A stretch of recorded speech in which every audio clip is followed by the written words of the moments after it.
ओम भूर्भुवः स्वः तत्सद्वितुर्वरेण्यं भर्गो देवस्य धीमहि धियो नः प्रचोदयात्। विश्व उत त्वया वयम धारा उदन्यायु अति गाहे मही द्विषः। જેવી રીતે પાણીની ધારા એક જગ્યાએ ટકતી નથી, એવી જ રીતે વેરની ભાવનાઓ પણ એક જગ્યાએ રોકાઈ ન રહે। શત્રુભાવ ત્યાગી મિત્રભાવ જાગૃત કરવો જોઈએ। આપણા મનમાં ભેગા થયેલા બધા કુસંસ્કારોનું મૂળ કારણ અજ્ઞાન હોવાથી ઈશ્વર પ્રાપ્તિમાં તે અવરોધ નીવડે છે। આપણે આપણા દિવ્ય સ્વરૂપ પ્રત્યે ન તો સચેત રહીએ છીએ કે ન તો આપણને આપણી દિવ્યતાનું જ્ઞાન રહે છે। આ અજ્ઞાનતાના કારણે જ અહંકારનો ઉદય થાય છે। હું તે છું, હું આ છું વગેરે અહંભાવ પોતાને બીજાઓથી અલગ માનવા માટે પ્રેરિત કરે છે। તેના લીધે આસક્તિ, ધૃણા, પોતાના પારકાની તથા રાગ દ્વેષની ભાવના જન્મ લે છે અને આપણે આધ્યાત્મિક માર્ગને ભૂલી જઈને આપણા જ જીવનનું પતન કરી રહ્યા છીએ। વેર ભાવના સતત ચિંતનથી દુષ્પ્રવૃત્તિઓમાં વધારો થાય છે અને તે અનુસાર મનુષ્યનું આચરણ નીચ સ્તરનું બનતું જાય છે। મનમાં સતત એવા જ વિચાર ચાલતા રહે છે। કેવી રીતે આપણા વેરી સાથે બદલો લેવામાં આવે, કેવી રીતે તેનું અપમાન કરવામાં આવે, નિરંતર આ જ ગળમથલ ચાલતી રહે છે। આક્ષેપ, વ્યંગ, કટાક્ષ અને કળવાશ ભર્યા આચરણ અપનાવીને માણસ પોતાનું ચારિત્રિક પતન કરે છે। તેમના સંપર્કમાં આવનારા માણસને તેનાથી જે માનસિક તકલીફ પડે છે તે અલગ।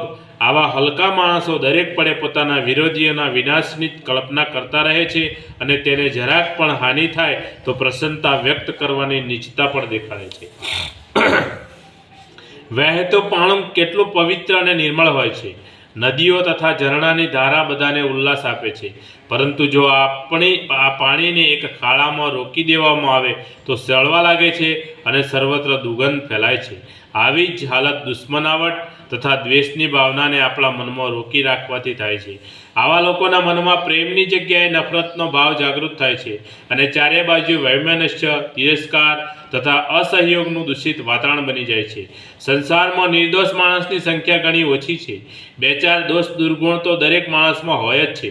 આપણે પોતે પણ તેમાં અપવાદરૂપ નથી, પરંતુ મનુષ્ય પોતાના અવગુણો તરફ ધ્યાન જ નથી આપતો અને બીજાઓની જરામથી વાતથી તેને દુશ્મન બનાવી બેસે છે। આજકાલનું સામાજિક, આર્થિક તથા રાજનૈતિક વાતાવરણ એવું અસ્વાભાવિક બની ગયું છે કે લોકો વેરભાવના દુર્ગુણયુક્ત કીચડમાં ફસાયેલા રહે છે।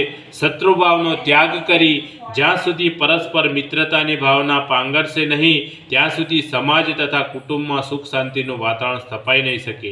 એ માટે સૌથી મહત્વનું છે સહિષ્ણુતા અને સંધિની ભાવના।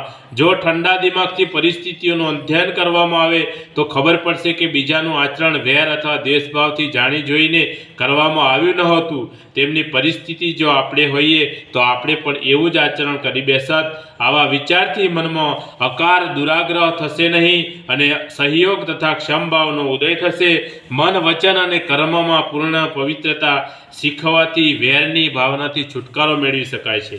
બોલીએ સદગુરુ ભગવાનનો જય। આજ કાનંદનો જય। આદ્ય શક્તિમાં ગાયત્રી માતનો જય। પોતપોતાના માત પિતાનો જય। કુળદેવી માતનો જય। ઓમ ગમ ગણપતે નમઃ। પાર્વતી પતય હર હર મહાદેવ હર।